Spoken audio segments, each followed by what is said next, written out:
सोलापूर हे कामगारांचं शहर आहे. सोलापुरात हजारो कामगार आपल्या रोजीरोटीसाठी दररोज धडपडत असतात. असं सोलापूर शहरात जुनी मिल हे अनेक वर्षापूर्वी अस्तित्वात होती. या ठिकाणी हजारो कामगार हे या जुनी मिलमध्ये काम करत होते. 19 जुनी मिल बंद पडली. त्यानंतर हजारो कामगार देशोधडीला लागले. त्याच दरम्यान या कामगार एकत्र येऊन एक संस्था स्थापन केली. त्याचं नाव होतं जुनी मिल बेकार वारसदार जनहित संघर्ष. या नावाने ही समिती कामगारांनी स्थापन केली होती आणि पुढे लढाई सुरू केली. विविध आंदोलन आणि न्यायालयीन लढाई असो किंवा मोठे आंदोलन या संस्थेच्या मार्फत करण्यात आले. त्या दिवसापासून ते आजतागायत कामगार हेलपाटे मारून थकले. असं असताना सुद्धा गरीब कामगारांना न्याय मिळावा म्हणून हक्काची जमीन मिळावी म्हणून असिस्टंट चॅरिटी कमिशनरकडे तक्रार दिली होती.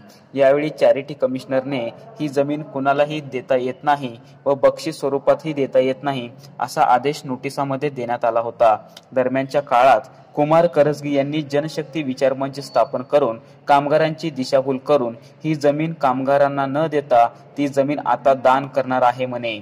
असिस्टंट चॅरिटी कमिशनरचे आदेश डावलून अशी जमीन दान करण्याचा कार्यक्रम करता येतो का असा प्रश्न मिल कामगारांच्या मनात निर्माण झाला आहे.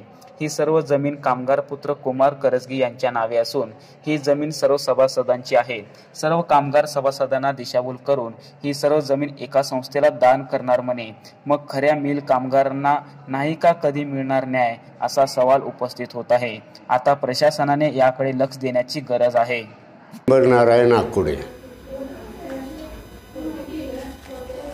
किती 17 आहे ना 17/1/21 रोजी कुमार करजगीने 400 कोटी रुपयाची जमीन दान करणार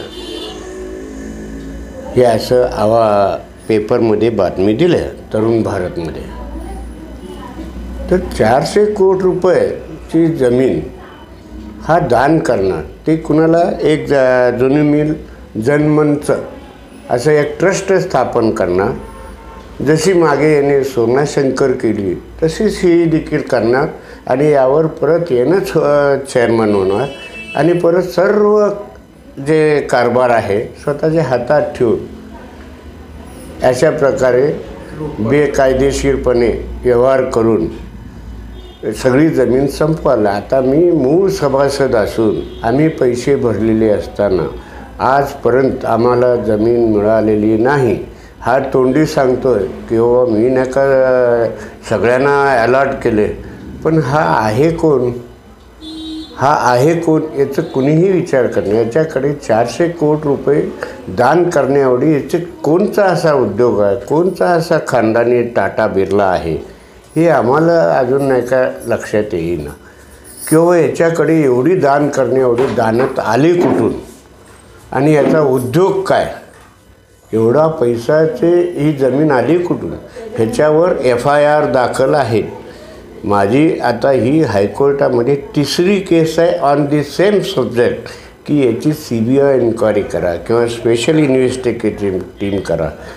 पण त्याच्यामध्ये निरनिराळे प्लॅन करून हा तिथे माझे केसला हायकोर्टाने मला न्याय दिला तरी वेळ लावतो. आज 10 सालपासून 10 वर्ष झाले मी 3 केसेस लढतोय. कुणाकडनंही पैसा न घेता मी माझ्या आयुष्याची पुंजी फक्त ह्या सगळ्या सभासदांना जागा मिळण्याकरता मी प्रयत्न करतोय. तरी देखील इथले जेवढे गव्हर्मेंट ऑफिसेस आहेत रिलेटेड हे सगळे याला सहकार्य का करतात हे मला कळत नाही. कायदा नाही, त्याला नोटिसा निघालेल्या आहेत, सगळ्या डिपार्टमेंटने कळवलेलं आहे, सेशन कोर्टाने देखील त्याला स्टे दिला आहे. पण प्रत्येक गोष्टीला लांबवायचं कसं यामध्ये हा एक्सपर्ट झालेला आहे.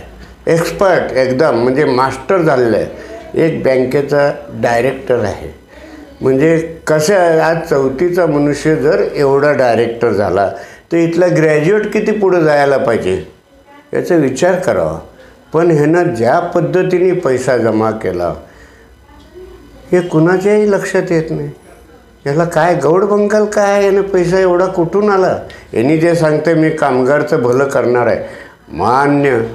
आजपर्यंत फक्त एकच कामगारच्या मुलाचं भलं झालेलं आम्हाला दिसते, तो म्हणजे कुमार करजगी, ज्याचा बंगला आहे, 50 लाखाच्या गाड्या आहेत म्हणजे याचे एकट्याचंच भलं झालं आहे. आणि तिथे बेकायदेशीर व्यवहार सर्रास चालू आहेत. लिलाव चालत आहे तिथे गवताचा, त्याचे पैसे कोण घेते कुणालाही माहिती नाही. म्हणजे हे काय चाललं आहे. आणि मी एवढे दिवस प्रयत्न करतो आहे, सगळीकडे कंप्लेंट करतो कायदेशीर, त्याला कुठेही साथ मिळत नाही. हा गेला तर कलेक्टर ऑफिसमधले प्यूनपासून साहेबापर्यंत सगळे नमस्कार करतील, आमच्यासारख्या सामान्य माणसाला नाही. हे आपली न्यायव्यवस्था अशा प्रकारे चाललेली आहे. तर माझं वय चाले 78 संपत आलं आहे, तरी देखील मला अजून न्याय मिळत नाही. ह्याच्यावर कोणतं पोलीस खातं काय करणार आहे हेच आम्हाला समजेन. प्रत्येक वेळेला फक्त आम्हाला हे आणा ते आणा, मग ह्यांनी करणार काय. ते मूळ तुमच्या संस्थेचं नाव काय? मूळ आमची संस्था ही जुनी मिल बेकार कामगार वारसदार जनहित संघर्ष समिती ही मूळ आहे. मी याच्याकरता चेंज रिपोर्टही दाखल केला होता चॅरिटी इथे असिस्टंट कमिशनरकडे, असिस्टंट चॅरिटी कमिशनर. त्यांनी माझ्यासारखा निकाल दिलेला आहे की बाबा ही संपूर्ण जायदाद जेवढी आहे तेवढी जुनी मिल संघर्ष समिती या न्यासाची आहे, असं स्वच्छपणे त्यांनी उल्लेख केलेला आहे.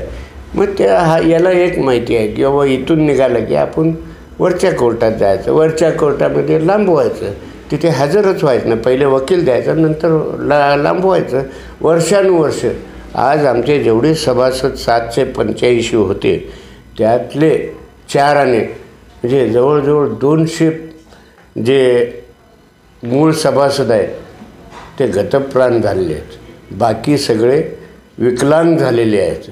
आणि माझ्यासारखे किती लोक असे प्रयत्न करू लागले प्रामाणिकपणाने, ह्यांची कुणीही कदर करत नाही. कोर्टाने तर यांचे तारखामध्ये आता या कोरोनामुळे याला फार हे झालं आहे. आणि यांनी नाही का 9 महिने जवळजवळ 9 महिने हा पोलीस कस्टडी न्यायालयीन कस्टडीत होता. तर या कस्टडीमध्ये असताना यांनी जामीन मिळवला, तेही जवळजवळ 3 कोटी रुपये पैसे भरून.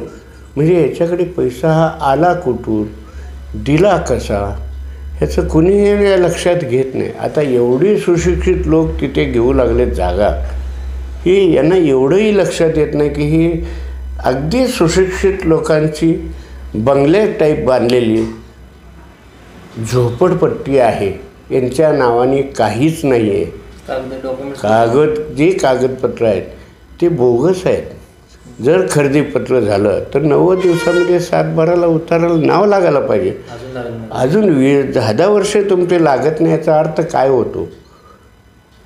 का महापालिकेमध्ये टॅक्स भरला म्हणजे तुम्ही मालक होता, झोपडपट्टीतलाही प्रत्येक व्यक्ती मालक समजते का नाही. आम्ही महापालिकेला टॅक्स भरतो म्हणजे भाड्याने राहतो, त्याची सोय केलेली आहे. पण इथल्या ह्या सुशिक्षित लोकांना काही कळत नाही. म्हणजे एक आश्चर्य आहे. किती आहे म्हणजे जागा किती अंदाजे किती? 137 एकर जागा आहे. कुठल्या साईडला? 5 लॉट आहे त्याचे.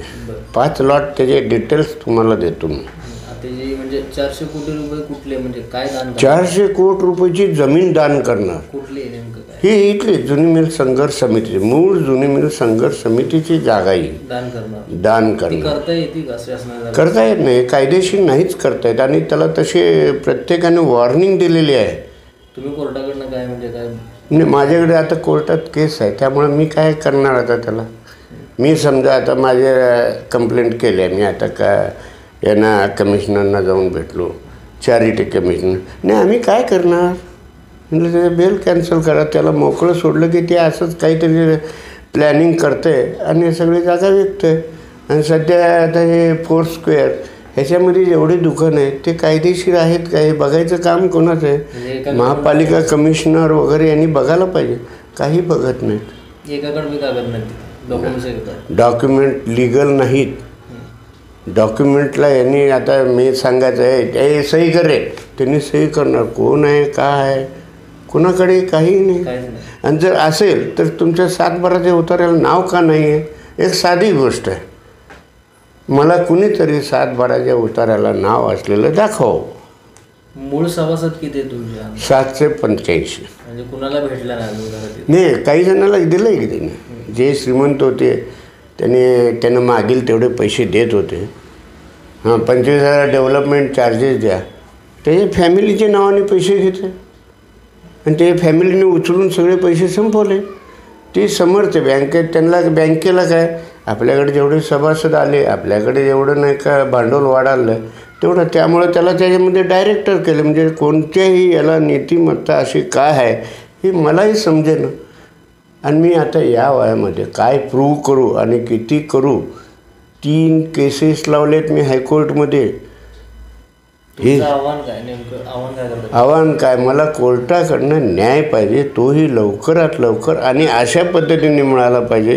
ह्या सभासदांना यांच्या पैशावर नाही का जागा घेतलेली आहे, मग यांना का जागा नाही. साधी गोष्ट आहे, पैसे घेतले आपण, ते जागा द्यायला पाहिजे. हा दुसऱ्यालाच विकून, म्हणजे त्यांना एवढं नाही का परिस्थिती आणली की त्यांनी ती जागा विकावी एवढी परिस्थिती गहन आणली. मी नाही विकली म्हणजे असं नाही की बाकीच्यांनी विकू. हा एक फार मोठा प्रश्न आहे. आणि ऑन दी सेम सब्जेक्ट माझी 3री केस हायकोर्टामध्ये आहे.